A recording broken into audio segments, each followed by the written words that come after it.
إن الحمد لله نحمده ونستعينه ونؤمن به ونتوكل عليه ونعوذ بالله من شرور أنفسنا ومن سيئات أعمالنا من يهده الله فلا مضل له ومن يضلل فلا هادي له وأشهد أن لا إله إلا الله وحده لا شريك له وأشهد أن محمدا عبده ورسوله أرسله بالهدى ودين الحق ليظهره على الدين كله ولو كره المشركون اللهم صل على محمد وعلى آل محمد كما صليت على إبراهيم وعلى آل إبراهيم إنك حميد مجيد اللهم بارك على محمد وعلى آل محمد كما باركت على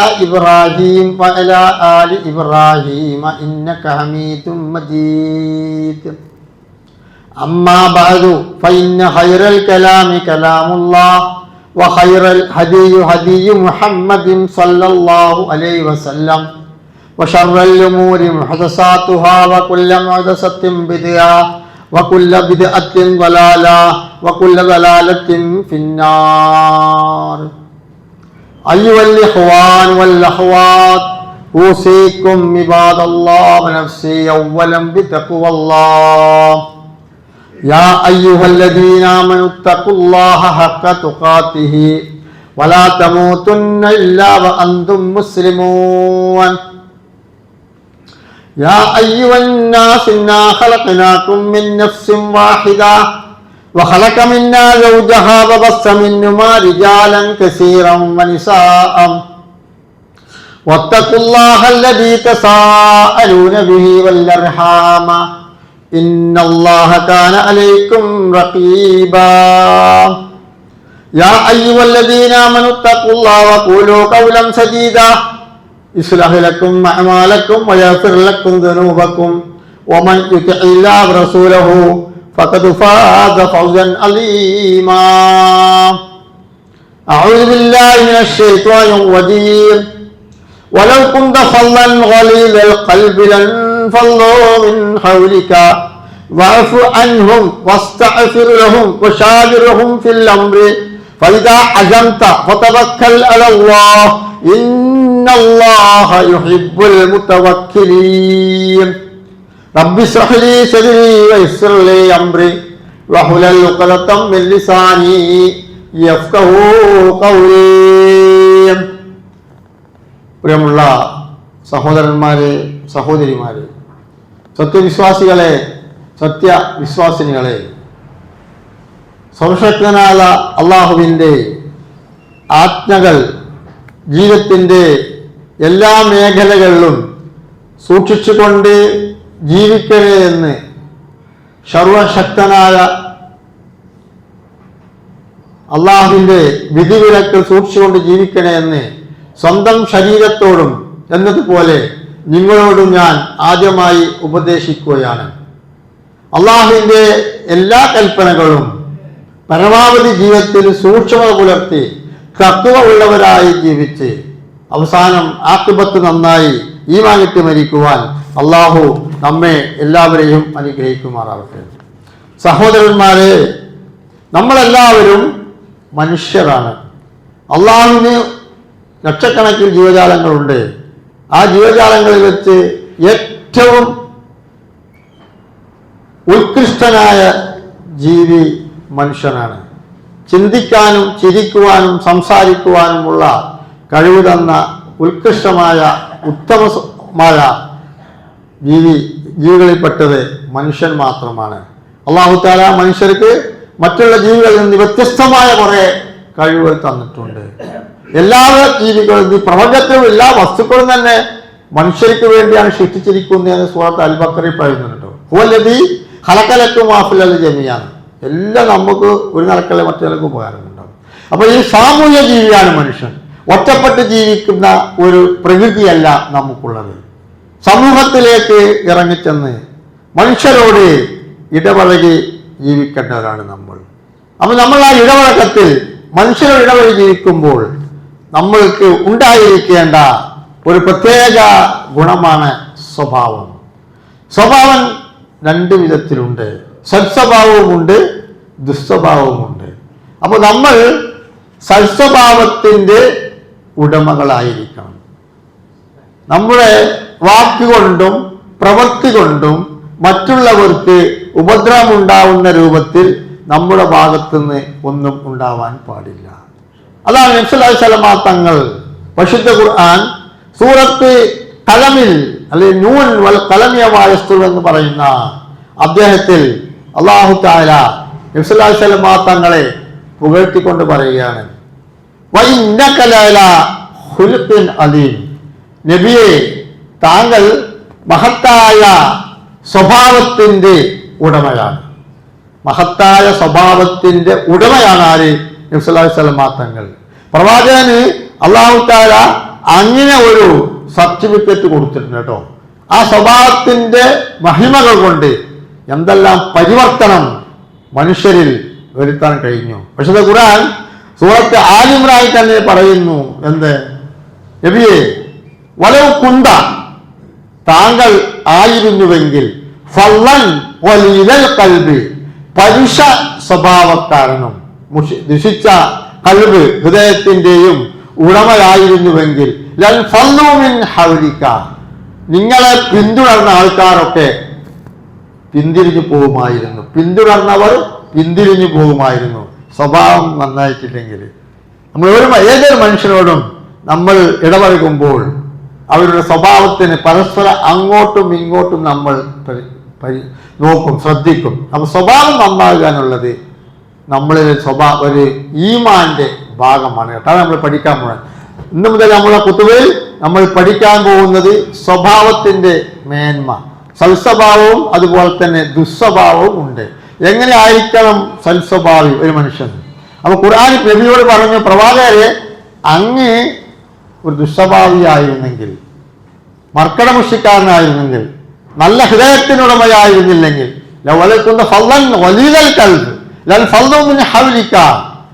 പിൻപറ്റിയ ആൾക്കാരൊക്കെ ആൾ ശരിയില്ലെന്ന് പറഞ്ഞു പോകും. അതുകൊണ്ട് വിട്ടുവീഴ്ച ചെയ്യുക, അവർക്ക് വേണ്ടി നിങ്ങൾ പാപമോചനം ചെയ്യുക, അള്ളാഹുവിനോട് പുറത്തു കൊടുക്കണേ എന്ന് പറയാം. ഫിൽ അംറി, ഏത് കാര്യങ്ങൾ ചർച്ച ചെയ്യുകയാണെങ്കിലും അവരോട് കൂടി ആലോചിക്കുക. ഒരു പള്ളി കമ്മിറ്റി, ഏത് കമ്മിറ്റി ആണെങ്കിലും ഏകണ്ഠമായി തീരുമാനമെടുക്കാതെ, അതാണ് ഉഷാദറ. നിങ്ങൾ അവരോട് കൂടി ആലോചിക്കുക. എന്നിട്ടോ ഫൈദ അജംത, ആയത്തിന്റെ അർത്ഥം പൂർണ്ണമായി പറഞ്ഞു തരികയാണ്. ഫൈദ അജംത, ഒരു കാര്യം നിങ്ങൾ കൂടി ആലോചിച്ച് തീരുമാനിച്ചു കഴിഞ്ഞാൽ ഫതവക്കൽ അലല്ലാഹ്, അല്ലാഹുവിൽ ഭാരം ഏൽപ്പിക്കുകയും ചെയ്യും. അപ്പോൾ നബി സല്ലല്ലാഹു അലൈഹി വസല്ലം തങ്ങൾക്ക് തന്റെ സഹാബിമാരോട്, ഉമ്മത്തിനോട് എങ്ങനെയൊക്കെയാണ് പറയേണ്ടത്, എങ്ങനെയൊക്കെയാണ് പെരുമാറുന്നതിന് പഠിപ്പിച്ചു കൊടുക്കുക. കൂടി ആലോചിക്കുക, നല്ല സ്വഭാവത്തിന് ഉടമയാവുക, കാര്യങ്ങൾ കൂടി ആലോചിച്ചാൽ അള്ളാഹു ഭാരം ഏൽപ്പിക്കുക. ഇന്നല്ലാഹ യുഹിബ്ബുൽ മുതവക്കിലീൻ, അല്ലാഹു തആല ഭാരം ഏൽപ്പിക്കുന്നവരെ ഇഷ്ടപ്പെടുന്നവരാണ്. അപ്പോൾ സ്വഭാവത്തിന്റെ ഗുണം, സ്വഭാവം തങ്ങൾ പറഞ്ഞു കേട്ടോളൂ, അക്മലുൽ മുഅ്മിനീന, സത്യവിശ്വാസി അല്ലെങ്കിൽ ഈമാൻ പൂർണ്ണമായ ഒരു മനുഷ്യൻ, അവരുടെ സ്വഭാവം എന്തായിരിക്കും? ഈ അക്മലുൽ മുഅ്മിനീന ഈമാനൻ, ഈമാൻ പൂർണ്ണമായ ഒരാൾ എങ്ങനെയായിരിക്കും? അഹ്സനുഹും അഖ്ലാഖ, ഏറ്റവും നല്ല സ്വഭാവത്തിന്റെ ഉടമയായിരിക്കും. വളരെ പരിമിതമായിട്ടേ കാണാൻ പറ്റുള്ളൂ. വീട്ടുകാരോടും അയൽവാസികളോടും നാട്ടുകാരോടും ഒക്കെ ജാതിപഥമല്ലാതെ എല്ലാവരോടും എന്ത് വേണം? നല്ല നിലയിൽ പെരുമാറുന്ന സൽസ്വഭാവത്തിന്റെ ഉടമ ആയിരിക്കണം നമ്മളൊക്കെ. തങ്ങൾ പറഞ്ഞു, മാമിൻ ഷൈഇൻ അസ്തല മിനൽ മീസാൻ അൽ മുഅ്മിനി യൗമൽ ഖിയാമ മിൻ ഹുസ്നി ഖുൽഖി. എത്രയോ നോമ്പനുഷ്ഠിച്ചു, എത്രയോ നമസ്കരിച്ചു, എത്രയോ സൽക്കർമ്മങ്ങൾ ചെയ്താലും നാളെ യൗമൽ ഖിയാമത്തിൽ മഹ്ശർ ചെല്ലുന്ന സമയത്ത്, നന്മതിന്മകൾ തൂക്കുന്ന സമയത്ത് ഏറ്റവും കനം തൂങ്ങുന്ന സൽക്കർമ്മം ഏതാണ്? എന്താ സൽക്കർമ്മം? അസ്കൽ ഈമാൻ അൽ ഹുസ്നുൽ ഖുൽഖ്, സൽസ്വഭാവമായിരിക്കും. ഒരുപാട് അമല് നമ്മൾ ചെയ്യാറുണ്ട്, പക്ഷേ സ്വഭാവം മോശമായിരിക്കും. ജനങ്ങളോടും വന്ന് നമുക്ക് നാവിലേക്ക് വരണം കേട്ടോ. ആദ്യം ഇത് പഠിച്ചതിന് ശേഷം നാവുകളിൽ പഠിക്കുള്ളൂ. അപ്പോൾ എത്ര സൽക്രമങ്ങൾ ചെയ്താലും നല്ല സ്വഭാവത്തിൻ്റെ ഉടമയായില്ലെങ്കിൽ അതിനെന്തുണ്ടാവില്ല? ഫലം കിട്ടുകയില്ല. ഏറ്റവും കൂടുതൽ കടം തൂങ്ങുന്നത് എന്തായിരിക്കും? ഈ സ്വഭാവമായിരിക്കും. കേട്ടോ, അല്ലാഹു തആല സൽസ്വഭാവികളെ മാത്രമാണ് അള്ളാഹ്ക്ക് ഇഷ്ടപ്പെടുകയുള്ളൂ. മറ്റുള്ളവരിൽ നിന്ന് അള്ളാഹു അകന്നു നിൽക്കും. അവൻ്റെ മീസാനിൽ ഈ കണം തൂങ്ങുകയില്ല. അതുകൊണ്ടാണ് നബി സല്ലല്ലാഹു അലൈഹി വസല്ലമ തങ്ങളുടെ ജീവിതത്തിൻ്റെ വശങ്ങൾ നമ്മൾ പരിശോധിക്കുകയാണെങ്കിൽ ഒരുപാട് വിഷമങ്ങളും ബുദ്ധിമുട്ടുകളൊക്കെ സംഭവിച്ചിട്ടും പ്രവാചകന്റെ ഭാഗത്തുനിന്ന് ഒരു എന്തുണ്ടായില്ല, മറ്റുള്ളവർക്ക് ബുദ്ധിമുട്ടുണ്ടാവുന്ന രൂപത്തിലുള്ള ഒരു വാക്കും പ്രവൃത്തിയും പെരുമാറ്റവും പ്രവാചകന്റെ ഭാഗത്തുനിന്ന് ഉണ്ടായില്ല. നബി സല്ലല്ലാഹു അലൈഹി വസല്ലമ തങ്ങളോട് ചോദിച്ചു, അതിന് അക്രമമായി നാസു ജന്ന, സ്വർഗത്തിൽ അധിക ജനങ്ങളും പ്രവേശിക്കുക എന്തുകൊണ്ടാണ് ചോദിച്ചു. അപ്പോൾ പ്രവാചകൻ പറഞ്ഞു, കാല തക്കുവള്ളവരെ. അതെന്താ തക്കുവ? ഹുസ്നുൽ ഖുൽഖ്, സൽസ്വഭാവം തക്കുവയുള്ള ആൾക്കാരാണ് സ്വർഗത്തിൽ പ്രവേശിക്കുക. അധിക ജനങ്ങളും നരകത്തിൽ പ്രവേശിക്കുന്നത് ഏത് കൊണ്ടാണ് അധിക ജനങ്ങളും? പ്രവാചകൻ പറഞ്ഞു, അൽ ഫം വായ, അൽ ഫർ ഗുഹ്യസ്ഥാനം. നമുക്ക് വിവരിക്കാം. അപ്പോ ഈ സ്വഭാവത്തിന്റെ ഏറ്റവും ഉന്നതമായ സ്ഥാനം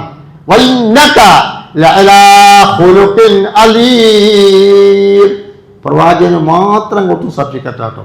നിങ്ങൾ മഹത്തായ സ്വഭാവത്തിന്റെ ഉടമകൾ ആണ്. നമുക്ക് ഒന്നാണ് ചരിത്രങ്ങൾ പഠിക്കാം. ഈ സ്വഭാവത്തിന്റെ ഉടമ പ്രവാചകന് ഏറ്റവും കൂടുതൽ വേദനിപ്പിച്ച സംഭവമാണ് ഉഹദ് യുദ്ധത്തിൽ തൻ്റെ എളാപ്പ പിതൃവൻ ഷഹീദായ ഹംസത്തുള്ളതാണ്. പ്രവാചകൻ ചോദിച്ചപ്പോൾ നിങ്ങൾ ഏറ്റവും കൂടുതൽ വേദനിപ്പിച്ച സംഭവം എന്താണെന്ന് ചോദിച്ചപ്പോൾ ഒന്ന് ഹംസ റളിയല്ലാഹു അൻഹുവിന്റെ രക്തസാക്ഷിത്വം ഉഹദിൽ, രണ്ടാമത് ഏതാണെന്ന് വെച്ചാൽ തബൂക്കിൽ എനിക്ക് കിട്ടിയ വേദന. ആ സമയത്ത് പ്രവാചകന്റെ സ്വഭാവം നമുക്ക് മനസ്സിലാക്കാം. ഹിജറ 10-ാം വർഷം, നുബുവത്തിന്റെ 10-ാം വർഷം, അബൂ താലിബിന്റെ വിയോഗവും അതോടൊപ്പം തന്നെ ഖദീജ ബീവിയുടെ വിയോഗവും പ്രവാചകനെ വളരെയധികം വേദനിപ്പിച്ചു. ആ വർഷത്തെ ചരിത്രത്തിൽ ആമുൽ ഹുസ്ൻ, ദുഃഖവർഷം എന്നാണ് പറയുക. അപ്പൊ ആരും സഹായിക്കാനില്ല. നാട്ടിലിറങ്ങിയാൽ സഹായിക്കാൻ ആരുണ്ടായിരുന്നു? അബൂ താലിബ് മൂത്താപ്പ ഉണ്ടായിരുന്നു, വിശ്വസിച്ചില്ലെങ്കിൽ. വീട്ടിൽ ചെന്നാൽ സമാശ്വസിപ്പിക്കാൻ തൻ്റെ ഭാര്യയും ഉണ്ടായിരുന്നു. ഈ രണ്ട് ആശയ കേന്ദ്രങ്ങളും വ്യക്തികളും ഇല്ലാതായപ്പോൾ പ്രവാചകൻ അങ്ങനെയുള്ള തബൂക്കിലേക്ക് പോയി. അവിടെ ഒരു അകന്ന കുടുംബമാണ്.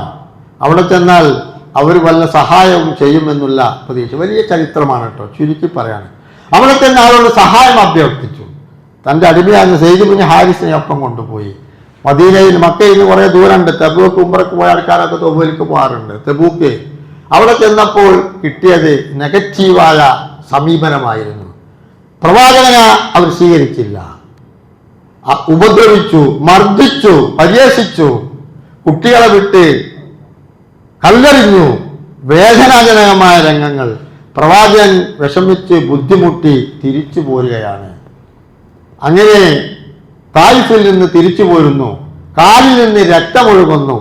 താൻ ഒരു സഹായം ലഭിക്കുമെന്ന് വിചാരിച്ചെന്നവർ തന്നോട് വളരെ മോശമായി പെരുമാറി, ഉപദ്രവിച്ചു. അവിടെയുള്ള ഓരോ ചെറുക്കല്ലിന് പോലും പ്രവാചകന്റെ വേദന കണ്ടിട്ട് വേദനിച്ചു എന്ന് പറയുന്നു. അങ്ങനെ പ്രവാചകൻ വേദനിച്ച് തിരിച്ച് വന്ന് ഒരു ഭാഗത്തൊരു മരത്തിന് ചുവട്ടിൽ വിശ്രമിക്കുകയാണ്. ആ സമയത്ത് തൻ്റെ അങ്ങായനെ കാണുന്ന തോട്ടത്തിൽ മക്കയിലുള്ള 2 ശത്രുക്കൾ ഉത്തുബത്തും ഷൈബത്തും അവിടെ ഉണ്ട്. അവർ ഈ രംഗമൊക്കെ കാണുന്നുണ്ട്. അവിടെ ഉണ്ടായിരുന്ന അവരുടെ ഹാദിമിന്റെ അടുത്ത് ഏതാനും മുന്തിരിക്കൊലകൾ കൊടുത്തയച്ചു. പ്രവാചകൻ ആദ്യം വിഷമം ഒരു അലസത കാണിച്ചാലും അത് വിസ്മ ചൊല്ലി തിന്നു. അത് യൂനുസ് നബിയുടെ കാലത്തുണ്ടായിരുന്ന അവിടെ ആ നാട്ടിൽ നിന്ന് വന്ന നീനായിൽ നിന്ന് വന്ന ഒരു വേലക്കാരനായിരുന്നു ഈ ഈത്തപ്പഴക്കൊല കൊണ്ടുവന്ന് കൊടുത്തത്, മുന്തിരിക്കൊല കൊണ്ടുവന്ന് കൊടുത്തത്. അപ്പോൾ ഇയാൾ പറഞ്ഞു, ഇങ്ങനെ ഇവിടെ ആരും ചെല്ലാറില്ലല്ലോ, നിങ്ങൾ വിസ്മയിൽ തിന്നല്ലോ എന്ന് പറഞ്ഞു.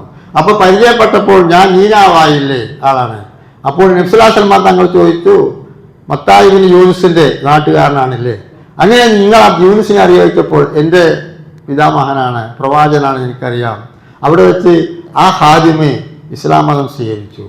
പിന്നെ നബി സല്ലല്ലാഹു അലൈഹി വസല്ലമ തങ്ങൾ അള്ളാഹുവിനോട് പ്രാർത്ഥിച്ചു, അള്ളാഹുവേ, എനിക്കാരുമില്ല, ഈ വേദനാജനകമായ സംഭവത്തിൽ എനിക്ക് സംരക്ഷണം നൽകാൻ ആരുമില്ല, ഇവരുടെ ഉപദ്രവം ഇങ്ങനെയൊക്കെയാണെന്ന് പറഞ്ഞപ്പോൾ ജിബ്രീൽ അലൈഹിസ്സലാം എന്ന മലക്ക് വന്നിട്ട് പറഞ്ഞു, നിങ്ങളോട് സമ്മതം ചോദിക്കാം, എന്തിന്?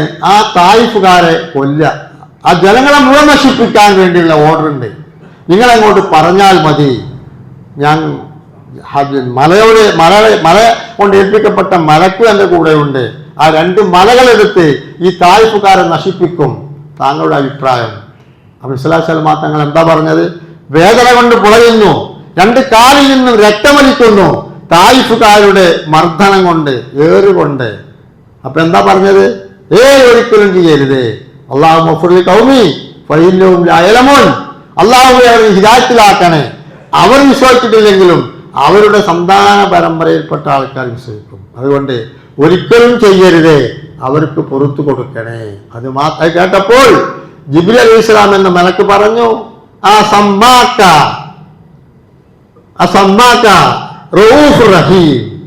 റഊഫും റഹീമും എന്ന് പറയുന്ന ഒരു പേര് അള്ളാഹു നിങ്ങൾക്ക് സൂറത്ത് തൗബയിൽ പറഞ്ഞിട്ടുണ്ട്. അതിനെ നിങ്ങൾ എന്താക്കി? നിങ്ങൾ വ്യാപകമാക്കി, അത് സ്ഥിരീകരിച്ചു, യാഥാർത്ഥ്യമാക്കി. നിങ്ങൾ റഊഫാണ്, റഹീമാണ്, ദയവുള്ളവനാണ്, കരുണയുള്ളവനാണ്, മഹത്തായ സ്വഭാവത്തിന്റെ ഉടമയുമാണ്. പക്ഷെ ഇത് ഖുർആനിൽ പറഞ്ഞോ, റസൂലും, നിങ്ങളിൽ നിന്ന് പ്രവാചകൻ വന്നു, പിന്നെ അൻഫുസിക്കും, നിങ്ങളിൽ നിന്ന് നിങ്ങളിലേക്ക് ഒരു പ്രവാചകൻ വന്നു. അങ്ങനത്തെ പ്രവാചകനാണ് അസീസും അലൈഹിമ്മ അനിത്തും, നിങ്ങൾ കഷ്ടപ്പെടുന്നത് ദുസ്സഹ്യമാണ്, നമുക്ക് വിഷമമുണ്ടാവുന്നത് നബി സല്ലല്ലാഹു അലൈഹി വസല്ലം തങ്ങൾ സഹിക്കാൻ കഴിയുകയില്ല. അതുമാത്രമല്ല, ഹരീസും അലൈക്കും, നമ്മുടെ മേൽ അൻഫുസിക്കും അസീസും അലൈഹിമ്മ അനിത്തും ഹരീസും അലൈക്കും നമ്മൾ നന്നായി കാണാൻ വളരെ ആഗ്രഹമുള്ള ആളാണ്, നമുക്കൊരു വിഷമമുണ്ടാവരുത് എന്ന് അങ്ങേയറ്റം ആഗ്രഹിക്കുന്ന ആളാണ്. റഊഫാണ്, അത് മാത്രം റഊഫാണ്, ദയവുള്ളവനാണ്, റഹീം, കരുണയുള്ളവനുമാണ്. അപ്പോൾ പ്രവാചകന്റെ സ്വഭാവത്തിന്റെ ഉദാഹരണ ചരിത്രങ്ങളാണ്. ആ തായിഫുകാരാണ് നശിപ്പിക്കാൻ പറഞ്ഞിരുന്നെങ്കിൽ തായിഫിൽ അവിടെ നശിപ്പിക്കുമായിരുന്നു. അവർക്ക് പുറത്തു കൊടുക്കാനാണ് പ്രാർത്ഥിച്ചപ്പോൾ ആണ് ജിബ്രീൽ അലൈഹിസ്സലാം എന്ന മലക്ക് പറഞ്ഞത്, റഊഫും റഹീമും എന്നുള്ള പേര് നിങ്ങൾ യാഥാർത്ഥ്യമാക്കിയിരിക്കുന്നു, നിങ്ങൾ സാക്ഷാത്കരിപ്പിച്ചിരിക്കുന്നു എന്ന് പറയുന്നു. ഒരിക്കൽ നബി സല്ലല്ലാഹു അലൈഹി വസല്ലം തങ്ങൾ ഒരു ശ്മശാനത്തിലൂടെ നടന്നു പോകുമ്പോൾ ഒരു സ്ത്രീയുടെ കുട്ടി മരിച്ചിട്ട് ആ സ്ത്രീ കബറിങ്ങ ഇരുന്നു കൊണ്ട് കരയുകയാണ്. ആ സമയത്ത് നബി സല്ലല്ലാഹു അലൈഹി വസല്ലം തങ്ങൾ പറഞ്ഞു, വസ്ബിരി, നീ ക്ഷമിക്കുക. ഇത് കേട്ടപ്പോൾ ആ സ്ത്രീക്ക് എന്തറിയില്ല, ഇത് അള്ളാഹുവിന്റെ റസൂലാണെന്ന് അറിയില്ല. അപ്പോൾ പറഞ്ഞു, ഇനി ഇലൈക വലിയൻ, നിങ്ങൾക്കിതിൽ എന്താ അവകാശം, നിങ്ങളുടെ കാര്യം നോക്കിയാൽ മതി എന്ന് പറഞ്ഞു. നബി സല്ലല്ലാഹു അലൈഹി വസല്ലം തങ്ങൾ മിണ്ടാതെ പോയി. ഞാൻ നബിയാണ്, എന്തുകൊണ്ട് ഞാൻ പറഞ്ഞത് കേട്ടില്ല? അതൊന്നുമല്ല. അങ്ങനെ ഈ സ്ത്രീയുടെ ശ്രദ്ധയിൽപ്പെടുത്തി, അത് ഈ സംസാരിച്ചത് നബിയോടാണ്. അങ്ങനെ ആ സ്ത്രീ അന്വേഷിച്ച് നബി സല്ലല്ലാഹു അലൈഹി വസല്ലം തങ്ങളുടെ വീട്ടിൽ ചെന്നു, ക്ഷമാപണമൊക്കെ പറഞ്ഞു. നബി സല്ലല്ലാഹു അലൈഹി വസല്ലം തങ്ങൾ സമാശ്വസിച്ചിട്ട് പറഞ്ഞു, സബറു എന്താണ്? ഇന്നമസ്സബറു ഇന്ദ സദമത്തിൽ ഊല, അതാ നിങ്ങൾക്ക് പറ്റിയത്. ക്ഷമ എന്ന് പറഞ്ഞാൽ ഫസ്റ്റിൽ ഉണ്ടാകേണ്ട ഒരു സ്വഭാവത്തിലുള്ള മാറ്റമാണ്. എടുത്തു ചാടാൻ പാടില്ല, ദേഷ്യപ്പെടാൻ പാടില്ല. അതുകൊണ്ട് നിങ്ങൾ വിഷമിക്കണ്ട, അതൊക്കെ നിങ്ങൾക്ക് ഞാൻ മാപ്പാക്കി തന്നിരിക്കുന്നു, നിങ്ങൾ എന്നോട് ദേഷ്യപ്പെടണ്ട. വൈന്നകലയിൽ മഹത്തായ സ്വഭാവത്തിന്റെ ഉടമക്ക് ഇതിലും ഉപരിയായിട്ടുള്ള എന്ത് ഉദാഹരണമാണ്? നബി സല്ലല്ലാഹു അലൈഹി വസല്ലം തങ്ങളെ ആക്ഷേപിച്ചു വിട്ടിട്ട് പോലും പ്രവാചകനിലേക്ക് ചെന്നപ്പോൾ പ്രവാചകൻ ക്ഷമിച്ചു. എന്നിട്ട് പറഞ്ഞു, ക്ഷമ എന്ന് പറയുന്നത് ആദ്യത്തെ ആ ദേഷ്യം വരും സമയത്തിന് ഉണ്ടായിരിക്കണം കേട്ടോ, ഇനി അങ്ങനെ ചെയ്യരുത് കണ്ടോ. വൈന്നകലയിൽ പ്രവാചകൻ മഹത്തായ സ്വഭാവത്തിന്റെ ഉടമയാണ്. മറ്റൊരിക്കൽ ഒരു യുദ്ധവേള കഴിഞ്ഞ് തിരിച്ചു വരുമ്പോൾ വിശ്രമിക്കുകയാണ്. ആ സമയത്ത് സഹാബിയൊക്കെ പല ഭാഗങ്ങളിലും ഇങ്ങനെ ഉറങ്ങുന്നുണ്ട്. നബി സല്ലല്ലാഹു അലൈഹി വസല്ലം തങ്ങൾ ഒരു മരത്തിന് ചോട്ടിൽ കടന്ന് വിശ്രമിക്കുന്നു. തൻ്റെ കയ്യിലുള്ള വാൾ ആ മരത്തുമ്മ തൂക്കിയിട്ടുണ്ട്. അങ്ങനെ മരത്തിനെ തൂക്കി ആ ഉറങ്ങുന്ന സമയത്ത് ഒരു അറാബി വന്നിട്ട് ആ വാളിങ്ങോട്ട് എടുത്തു. ആ വാളെടുത്തിട്ട് ഉറങ്ങുന്ന പ്രവാചകനെ വാളുകൊണ്ട് ഇങ്ങനെ തോണ്ടി ഉണർത്തി. പ്രവാചകൻ ഇങ്ങനെ നോക്കുമ്പോൾ വാളേന്തി നിൽക്കുന്ന ഒരു മനുഷ്യനാണ്. ആ അറാബി ചോദിച്ചു, മൻ തങ്ങൾക്കമിന്നി, നിങ്ങളെ ഇപ്പോൾ ആര് രക്ഷിക്കും എന്ന് ചോദിച്ചു. ഫഖുൽതു അല്ലാഹ് സലാസ മർറ, 3 തവണ പറഞ്ഞു എന്നെ അല്ലാഹ് രക്ഷിക്കും, എന്നെ അല്ലാഹ് രക്ഷിക്കും. ഇത് കേട്ട ഉടനെ ആ അറാബി എന്ത് ചെയ്തു? താഴെ വീണു. അങ്ങോട്ട് താഴെ വീണിട്ട് അവന്റെ കയ്യിൽ നിന്ന് ആ വാളെടുത്തു. ഇഹ്തറത്ത സൈഫു, ആദ്യം നബി സല്ലല്ലാഹു അലൈഹി വസല്ലം തങ്ങളുടെ വാളെടുത്തത് ആ അറാബിയ. തിരിച്ചു വാളിങ്ങോട്ട് വാങ്ങി. അപ്പോഴേക്കും സഹാബികളൊക്കെ വന്നു. എന്നിട്ട് ചോദിച്ചു, മൻ തങ്ങൾക്കമിന്നി, നിന്നെ പാട് രക്ഷിക്കും? തിരിച്ച് അങ്ങോട്ട് ചോദിച്ചു. അപ്പോൾ ആ അറാബി പറഞ്ഞു, കുൻ ഖൈറു ആഹദിൻ, ആയുധമേന്തിയ ആളുകളിൽ വെച്ച് താങ്കൾ ഏറ്റവും ഉത്തമനാണെന്ന് എനിക്കറിയാം. അതുകൊണ്ട് താങ്കളല്ലാതെ എന്നെ രക്ഷിക്കപ്പാൻ ആരുമില്ല. പ്രതികാരമൊന്നും ചെയ്തില്ല. അദ്ദേഹത്തോട് പോവാൻ പറഞ്ഞു. അതശഹദു അല്ലാ ഇലാഹ ഇല്ലല്ലാഹ് വതശഹദു അന്ന മുഹമ്മദൻ റസൂലുള്ളാഹ്, അത് നീ ചെല്ലാൻ പറഞ്ഞു. ഇല്ല, ഞാൻ ചെല്ലൂല. പിന്നെ ആള് പറഞ്ഞു, താങ്കൾക്കെതിരെ യുദ്ധം ചെയ്യുകയില്ല എന്ന് ഞാൻ വാഗ്ദാനം ചെയ്യാം. താങ്കൾക്കെതിരെ യുദ്ധം ചെയ്യുന്നവരെ കൂടെ നിൽക്കുകയുമില്ല. എന്നാ നീ പൊയ്ക്കോ അവരെ വിട്ടു. അങ്ങനെ അദ്ദേഹം പോയി. അയാൾ പോയിട്ട് പറഞ്ഞു, ജനങ്ങളോട് പോയിട്ട് പറഞ്ഞു, ഞാൻ ഏറ്റവും മനുഷ്യരിൽ വെച്ച് ഉത്കൃഷ്ടനായ സൽസ്വഭാവിയായ ഒരു മനുഷ്യന്റെ വാത്തിനാണ് വരുന്നത്. ഇങ്ങനെയൊക്കെ സംഭവിച്ചിട്ട് എന്നെ ഉപദ്രവിക്കാതെ വിട്ടു. ആ നാട്ടിൽ ആ ജനങ്ങൾ ഇയാൾ കാരണം ഹിദായത്ത് ലഭിക്കുകയുണ്ടായി. അവർക്ക് ലഭിച്ചു. പ്രവാചകന്റെ പരിശുദ്ധ ഖുർആൻ പറഞ്ഞ സർട്ടിഫിക്കറ്റ് അത് പ്രവാചകൻ ജനനം മുതൽ മരിക്കുന്നത് വരെയും ആ സ്വഭാവ മഹിമ, അതാണ് പ്രവാചകനാകുന്നതിന് മുമ്പ് അൽ അമീൻ എന്നുള്ള പേര് നൽകിയത്.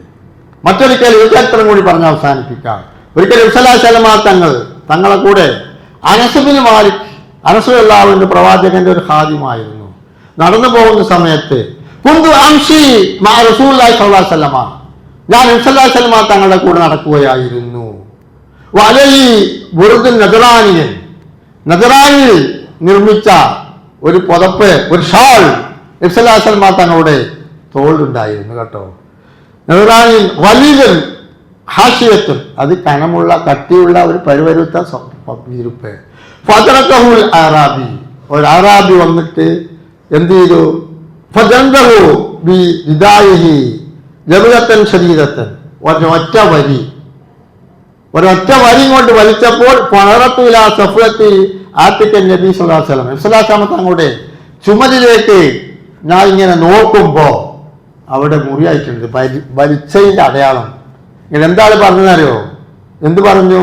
വഖാല അസ്സർതു ഹാഷിയത്തുൽ രിദായിഹി മിൻ ശിദ്ദത്തി ജബലി ഹിത്തിഹി, വലിയുടെ ശക്തി കൊണ്ട്.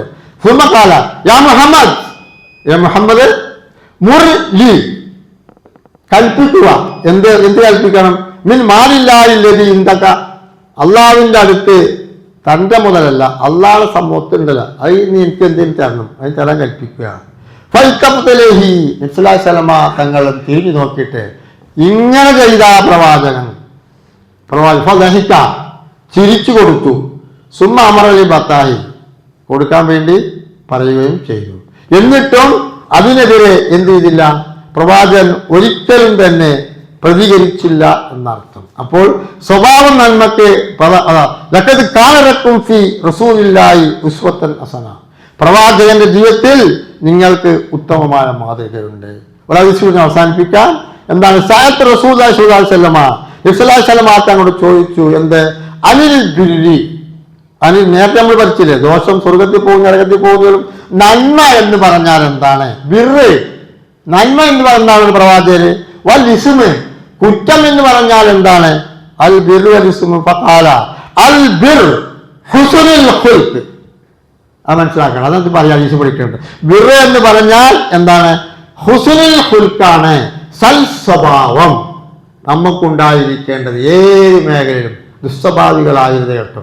അത് എന്തൊക്കെയാണ് സൽസ്വഭാവം ഇൻഷാ അല്ലാഹ് നമ്മൾ പേര് പഠിക്കാം. സൽസ്വഭാവം വൽ ഇസ്മ എന്ന് പറഞ്ഞാൽ എന്താണ്? കുറ്റം, പാവം എന്ന് പറഞ്ഞാൽ എന്താണ്? മാ ഹാക ഫീ സദ്രിക, നിന്റെ മനസ്സിന് അസ്വസ്ഥത ഉണ്ടാകുക.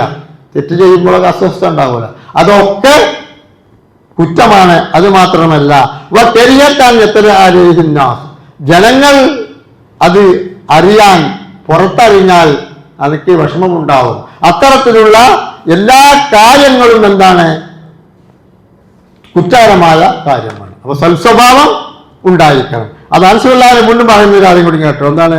കാരണം റസൂലുള്ളാഹി സ്വല്ലല്ലാഹു അലൈഹി വസല്ലം അഹ്സനുൻ നാസി ഖുലുഖൻ, ഏറ്റവും നല്ല സ്വഭാവത്തിന്റെ ഉടമ, ജനങ്ങളിൽ വെച്ച് ഏറ്റവും നല്ല സ്വഭാവത്തിന്റെ ഉടമ നബി സല്ലല്ലാഹു അലൈഹി വസല്ലം തങ്ങളാണ്. 10 കൊല്ലം എന്താ പറയുന്നു? വഖാല മാ മസത്ത് സഭാ ദീപാജൻ മസത്ത് നബി സല്ലല്ലാഹു അലൈഹി വസല്ലം തങ്ങളെ സ്പർശിച്ചപ്പോൾ പ്രവാചകന്റെ കരങ്ങൾ എങ്ങനെയാണ്? പട്ടുപോലെ മിനുസമുള്ളതാണ്. അതുപോലെ തന്നെ പ്രവാചകന്റെ സുഗന്ധം നല്ല വാസനയുള്ള കസ്തൂരിയേക്കാൾ മണമുള്ള വാസനയും ഉണ്ടായിരുന്നു. ഞാൻ 10 കൊല്ലം പ്രവാചകനോട് ഇടപഴകിയിട്ടുണ്ട്. ഒരു കാര്യത്തിൽ എന്നോട് മുഷിപ്പ് കാണിച്ചിട്ടില്ല. ഒരു കാര്യം ഞാൻ ചെയ്തത് എന്തിനു ചെയ്തു എന്ന് ചോദിച്ചിട്ടില്ല. ചെയ്യാത്തതിൻ്റെ പേരിൽ എന്തുകൊണ്ട് ചെയ്തില്ല എന്നും എന്നോട് പറഞ്ഞിട്ടില്ല. അപ്പൊ ഏറ്റവും ഉത്തമമായ സ്വഭാവത്തിന്റെ ഉടമയായിരുന്നു നബി സല്ലല്ലാഹു അലൈഹി വസല്ലം തങ്ങൾ. ഒരുപാട് ചരിത്രങ്ങൾ നമുക്ക് പഠിക്കാനും കേൾക്കുവാനുമുണ്ട്. നബി സല്ലല്ലാഹു അലൈഹി വസല്ലം തങ്ങൾ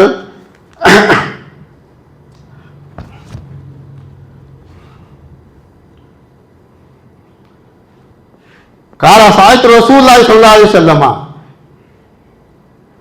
അതിൽ ബിർരി വൽ സുമി, നന്മയെക്കുറിച്ചും അതുപോലെ തിന്മയെക്കുറിച്ചും ചെയ്യപ്പെട്ടപ്പോൾ തന്നെ നബി സല്ലല്ലാഹു അലൈഹി വസല്ലം തങ്ങളെ പറ്റി പറഞ്ഞു, ലം യകുൻ റസൂലുള്ളാഹി സ്വല്ലല്ലാഹു അലൈഹി വസല്ലം ഫാഹിഷൻ വലാ മുതഫഹിഷൻ, ഒരിക്കലും തന്റെ നാവ് കൊണ്ട് ഫാഹിഷ് എന്ന് പറഞ്ഞാൽ അല്ലെങ്കിൽ ചീത്ത പറയുക ഒരു ഫാഹിഷായിട്ടില്ല. വലാ തഖ്റബു സിന ഇന്നഹു കാന ഫാഹിഷ് എന്നുള്ള വാക്കാണ് അവിടെ ഉപയോഗിച്ചത്. പ്രവാചകന്റെ ഭാഗത്തിൽ നിന്ന് ഒരിക്കലും തന്നെ ഒരുത്തനെ വേദനിപ്പിക്കുന്ന വാക്കുകൾ ഉണ്ടായിട്ടില്ല. വലാ മുതഫഹിഷൻ, ആ പ്രവർത്തനം പറയുവാൻ, അത്തരത്തിലുള്ള വാക്കുകൾ പറയുവാനുള്ള പ്രോത്സാഹനവും ഉണ്ടായിട്ടില്ല. വകാന യഖൂലു, നബി സല്ലല്ലാഹു അലൈഹി വസല്ലം തങ്ങൾ പറഞ്ഞു, ഇന്ന മിൻ ഖിയാറുക്കും അഹ്സനുക്കും അഖ്ലാഖ, നിങ്ങളിൽ വെച്ച് ഏറ്റവും ഉത്തമന്മാർ നല്ല സ്വഭാവത്തിന്റെ ഉടമകളായിരിക്കണം. അതിനാണ് നമ്മൾ ഇത്രയും 2-3 കഥകൾ പറഞ്ഞു, ഹദീസുകൾ പറഞ്ഞു. അപ്പൊ നമ്മൾ ഏത് സമയത്തും നമ്മുടെ നാവ് സൂക്ഷിക്കണം. അതൊക്കെ ഇൻഷാ അല്ലാഹ് അടുത്ത കുത്തുബകളിൽ പറയാം. നമ്മുടെ സ്വഭാവം നന്നാക്കാൻ നോക്കണം. അൽ മുസ്ലിമു മൻ സലിമൽ മുസ്ലിമൂന ലിസാനിഹി വയദിഹി, ഒരു മുസ്ലിം എന്ന് പറഞ്ഞാൽ അവന്റെ നാവ് കൊണ്ടും അവന്റെ കൈ കൊണ്ടും മറ്റുള്ളവർ ഉപദ്രവത്തിൽ നിന്ന് സുരക്ഷിതരായിരിക്കും. എന്ന് വെച്ചാൽ നമ്മുടെ ഭാഗത്തുനിന്ന് ആർക്കും തന്നെ ഒരു ഉപദ്രവം നാവ് കൊണ്ടും കൈ കൊണ്ടും ഉണ്ടാകാതെ ഏറ്റവും നല്ല സൽസ്വഭാവത്തിന്റെ ഉടമകളാകാൻ ശ്രമിക്കുക. സ്വന്തം ശരീരത്തോട്, വീട്ടില്, കുടുംബങ്ങളോട്, മഹല്ലില്, നാട്ടുകാരോടൊക്കെ പെരുമാറുമ്പോഴും സംസാരിക്കുമ്പോഴും എന്ത് വേണം? നമ്മൾ സൂക്ഷിക്കണം. ഒരിക്കലും തന്നെ ദേഷ്യപ്പെടാൻ പാടില്ല. ഒരു ആറാബി വന്നിട്ട് പറഞ്ഞു, ഔസീ യാ റസൂലല്ലാഹ്, എന്നെ നിങ്ങൾ ഉപദേശിച്ചു തന്നാൽ നന്നാവാന്. ലാ തഗ്ലബ് ലാ തഗ്ലബ് ലാ തഗ്ലബ് സലാസ മറ, 3 തവണ നബി പറഞ്ഞു, നീ ദേഷ്യപ്പെടരുത്, നീ ദേഷ്യപ്പെടരുത്, നീ ദേഷ്യപ്പെടരുത്. അതുകൊണ്ട് ശ്രദ്ധിക്കുക. അല്ലാഹു തആല അനുഗ്രഹിക്കുമാറാവട്ടെ.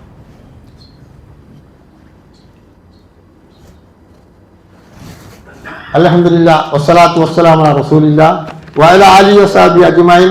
യാ അയ്യുഹല്ലദീന ആമനൂ തഖുല്ലാഹ ഹഖ തുഖാതിഹി വലാ തമൂതുന്ന ഇല്ലാ വഅൻതും മുസ്ലിമൂൻ. സഹോദരന്മാരെ, 2ാം കുത്തുബ ഞാൻ നിങ്ങൾക്ക് പറഞ്ഞിരുന്നത്, കഴിഞ്ഞ 2 കുത്തുബയിൽ ഓരോ നിസ്കാരത്തിന് ശേഷമുള്ള കാര്യങ്ങൾ പറഞ്ഞു. അതുപോലെ തന്നെയാണ് നബി സല്ലല്ലാഹു അലൈഹി വസല്ലം തങ്ങൾ പറഞ്ഞു, യുസ്മി അലാ കുല്ലി സുലാമിൻ, ശ്രദ്ധിച്ച് പഠിച്ചു വെക്കുക, എല്ലാ സന്ധികൾക്കും സദഖയുണ്ടാണ്. നമ്മുടെ ദേഹത്തിൽ പല സന്ധികളുണ്ട്, 360 സന്ധികളുണ്ട്. ആ സന്ധികൾക്കൊക്കെ നമ്മൾ സദക്ക കൊടുക്കണം. നമുക്ക് കഴിയുമോ അതിന്? റസൂലുള്ളാഹി സ്വല്ലല്ലാഹു അലൈഹി വസല്ലം തങ്ങൾ പറഞ്ഞു, വലിക്കുല്ലി തസ്ബീഹും സദക്ക, എല്ലാ തസ്ബീഹും സദക്കയാണ്. വതഹ്മീദ് സദക്ക, അൽഹംദുലില്ലാഹ് സദക്കയാണ്. വതഹ്ലീൽ, ലാ ഇലാഹ ഇല്ലല്ലാഹ് സദക്കയാണ്. വകുല്ലു തക്ബീർ, അല്ലാഹു അക്ബറും സദക്കയാണ്. അപ്പോൾ ഇതൊക്കെ നമ്മൾ ചെല്ലാൻ കഴിഞ്ഞൊരു പറഞ്ഞു നമസ്കാരത്തിന് ശേഷം. ഇതിന്റെ എല്ലാ ആകെ മൊത്തം പിന്നെ പറയാൻ എന്താണോ, നല്ല കാര്യങ്ങളെ കൊണ്ട് കൽപ്പിക്കൽ സദക്കയാണ്, തിന്മ കൊണ്ട് തടയലും സദക്കയാണ്. അവസാനമായിട്ടുള്ളൊരു പോയിന്റ്, അതാ ഞാൻ ഇത് പറഞ്ഞു. മറ്റു ഞങ്ങൾക്ക് നേരത്തെ പറഞ്ഞെന്നാ. എന്താ അവസാനം പറഞ്ഞെന്നറിയോ? എല്ലാ ദിവസവും നിങ്ങൾ മിൻ ദാലിക, ഈ കെടുപ്പുകൾക്കൊക്കെ സന്ധികൾക്കൊക്കെ സദക്ക ചെയ്യണം. എണ്ണമനുസരിച്ച് 360 സന്ധികൾ ഉണ്ടെന്നാ. അതിനൊക്കെ നമ്മൾ എന്ത് ചെയ്യണം? സദക്ക ചെയ്യണം. ഇതിനെല്ലാം കൂടി നിങ്ങൾ 2 റക്അത്ത് ളുഹ നമസ്കരിക്കുക. മനസ്സിലായില്ലേ? ളുഹ, ആ 2 റക്അത്ത് ളുഹ നമസ്കരിച്ചാൽ 360 സന്ധികളുടെയും സദക്ക കൊടുക്കുന്ന കൂലി കിട്ടും. അപ്പൊ അതിന് വേണ്ടി എന്താ വേണ്ടത്? ളുഹയുടെ സമയം എപ്പോഴാണെന്ന് വെച്ചാൽ കിതാബിലൊക്കെ ഉണ്ട്. സൂര്യൻ ഉദിച്ചതിന്റെ ടൈം അവിടെ കാണിക്കണ്ടല്ലോ, അത് കഴിഞ്ഞ് 15 മിനിറ്റ് കഴിഞ്ഞാൽ ളുഹാ സമയമായി. നബി സല്ലല്ലാഹു അലൈഹി വസല്ലം തങ്ങൾ 4 റക്അത്തും 8 റക്അത്തൊക്കെ നമസ്കരിച്ചു. മക്കം ഫതഹിന്റെ നബി സല്ലല്ലാഹു അലൈഹി വസല്ലം തങ്ങൾ തന്റെ ആ കൂടാരത്തിൽ നിന്ന് പുറത്തു വന്നിട്ട് 4 റക്അത്ത് നമസ്കരിക്കുന്നുണ്ട്. അപ്പോ ളുഹ നമസ്കരിക്കൽ ഈ പറയപ്പെട്ട എല്ലാ സദക്കകൾക്കും കൂടി 2 റക്അത്ത് ളുഹ. ളുഹ 2 റക്അത്ത് ഇനി 3 ആക്കാം.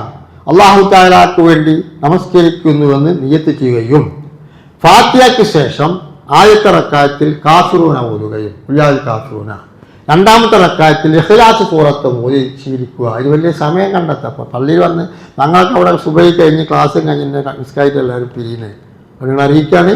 എല്ലാവരും 2 റക്അത്ത് ളുഹ. ഇത് അറിയാത്തവർ നാളെ മുതൽ തന്നെ 2 റക്അത്ത് ളുഹ. ളുഹറിന്റെ തൊട്ട് മുമ്പ് ചൂടായിട്ട് വെയിലിന്റെ ചൂട് കൊണ്ട് ഒട്ടകങ്ങളൊക്കെ കൂടാരത്തിലേക്ക് വിരളി പിടിച്ച് പോകുന്ന സമയത്ത് ഞങ്ങൾ ളുഹ നമസ്കരിച്ച ഹദീസുണ്ട്. അപ്പോൾ കുറച്ച് വൈകിയാലും കുഴപ്പമില്ല. ളുഹറിന്റെ വാങ്ങ് കൊടുക്കുന്നതിന് മുമ്പ് ളുഹ നമസ്കരിക്കുക. സൂര്യൻ ഉദിച്ച് എത്ര കണക്കാണ് സൂര്യൻ ഉദിക്കുന്നത്, ആ മിനിറ്റിൽ കൂടി 15 മിനിറ്റ് കൂട്ടി കഴിഞ്ഞാൽ ളുഹയുടെ സമയമായി. അപ്പോൾ ഈ കർമ്മവും ചെയ്യാൻ ശ്രമിക്കുക. അല്ലാഹു തആല അനുഗ്രഹിക്കുമാറാവട്ടെ. മരിച്ചുപോയ നമ്മുടെ മാതാപിതാക്കൾ, മറ്റു കുടുംബാദികൾക്ക് അല്ലാഹു മഗ്ഫിറത്തും മർഹമത്തും നൽകി അനുഗ്രഹിക്കണേ തമ്പുരാനെ. റഹ്മാന റബ്ബെ, ഞങ്ങളുടെ ഭാഗത്തു നിന്ന് സംഭവിച്ചു പോയിട്ടുള്ള ചെറുതും വലുതുമായ എല്ലാ പാവങ്ങളും ഞങ്ങൾക്ക് ഇനി പുറത്തു തരണേ തമ്പുരാനെ. ഇതിനൊക്കെ അമൽ ചെയ്യാൻ വേണ്ടി ആഫിയത്തോടു കൂടി ദീർഘായുസ്സും ആരോഗ്യം ഞങ്ങൾക്ക് നൽകണേ തമ്പുരാനെ. റഹ്മാന റബ്ബെ, മാരക രോഗങ്ങളെ തൊട്ട് ഞങ്ങളിനി കാക്കണേ റബ്ബെ. ഇന്നലെ ഞാൻ പെയിൻ പാലിയേറ്റീവിൻ്റെ വളണ്ടറായി പോകുന്ന ഒരാളായി ഇന്നലെ പോയി ഒരു വീട്ടിൽ ചെന്നപ്പോൾ 45 വർഷമായിട്ട് 2 കൈയും 2 കാലും ജനിച്ച പാടല്ല, ചെറിയ ഇല്ലാത്ത കയ്യും കാലും ഇല്ലാത്ത 45 വയസ്സായ ഒരു ചെറുപ്പക്കാരൻ, സംസാരിക്കാൻ മാത്രം വയ്ക്കും. അതിൻ്റെ ഉമ്മ മാത്രം. ഉമ്മ പറഞ്ഞു, എൻ്റെ കാലശേഷം ഈ കുട്ടിയെ നോക്കാൻ ആ കാര്യത്തിൽ മാത്രമേ എനിക്ക് വിഷമമുള്ളൂ. അങ്ങോട്ട് കിടക്കാൻ വയ്യ, ഇങ്ങോട്ട് കിടക്കാൻ വയ്യ, കയ്യും കാലും വളവ് നീരില്ല. അങ്ങനെ ഒരു വ്യക്തി 45 വയസ്സാണ്. അങ്ങനെ പല രോഗങ്ങൾ കൊണ്ട് കഷ്ടപ്പെടുന്നവരുണ്ട്. അല്ലാഹുവേ, അത്തരത്തിലുള്ള രോഗങ്ങളെ തൊട്ടും അങ്ങനത്തെ കുട്ടികൾ ഉണ്ടാവുന്നതിനെ തൊട്ടും ഞങ്ങളിനി കാക്കണേ തമ്പുരാനെ. മാരക രോഗങ്ങൾ പിടിപെട്ട് ഐസിയിലുമൊക്കെ കടക്കുന്ന ഒരുപാട് രോഗികളുണ്ട്. അവർക്ക് ശുഭ നൽകണേ തമ്പുരാനെ. അത്തരം രോഗങ്ങളെ തൊട്ട് ഞങ്ങളെ നീ കാക്കണേ റബ്ബേ. ഞങ്ങളുടെ കൂട്ടത്തിൽ ചെറുതും വലുതുമായ രോഗം കൊണ്ട് കഷ്ടപ്പെടുന്ന ഒരുപാട് ആളുണ്ടാവാം. ഏത് രോഗമാണെങ്കിലും അല്ലാഹുവേ, നിന്റെ അപാരമായ കുതിരത്ത് കൊണ്ട് ഈ വെള്ളിയാഴ്ച ദിവസം കുത്തുബയിൽ വെച്ച്, ഈ മിഹാബിൽ വെച്ച്, മിംബറയിൽ വെച്ച് പ്രാർത്ഥിക്കുന്ന പ്രാർത്ഥനയെ സ്വീകരിക്കണേ തമ്പുരാനെ. രോഗങ്ങൾ തെളിയിക റബ്ബേ. ഞങ്ങൾക്ക് ആശയത്തിലൂടെ ആയുഷ്ണേ തമ്പുരാനെ. ഞങ്ങൾ ചെയ്യുന്ന എല്ലാ പ്രവർത്തിയും ഞങ്ങൾക്ക് ഇനി ബർക്കത്ത് ചെയ്യണേ റബ്ബേ. ഞങ്ങളെ കടങ്ങൾ കഷ്ടപ്പാടുകൾ തീർത്തു തരണേ തമ്പുരാനെ. ഞങ്ങളെ മക്കളെ നന്നാക്കണേ, അവരുടെ പഠനത്തിലും ജോലിയിലും ബർക്കത്ത് ചെയ്യണേ തമ്പുരാനെ. മാതാപിതാക്കൾക്ക് നന്മ ചെയ്യുന്ന മക്കളാക്കണേ തമ്പുരാനെ. ഏതെല്ലാം മേഖലകളിൽ ശത്രുക്കളും അസൂയാലുക്കളും ഉണ്ടെങ്കിൽ അതിൽ നിന്നെല്ലാം ഞങ്ങൾ രക്ഷപ്പെടുത്തണേ തമ്പുരാനെ. اللهم اغفر للمؤمنين والمؤمنات والمسلمين والمسلمات والأحياء منهم والأموات. اللهم أعز الإسلام والمسلمين وذل الشرك والمشركين واهل الكفرة والظالمين. اللهم أجرنا من النار، اللهم أجرنا من النار، اللهم أجرنا من النار. اللهم منزل الكتاب اعزم العذاب، اللهم اعزم العذاب يا رب العالمين. ربنا آتنا في الدنيا حسنة وفي الآخرة حسنة وقنا عذاب النار. آمين. ഇന്നല്ലാഹു മലായികതഹു യസല്ലൂന അലൈഹി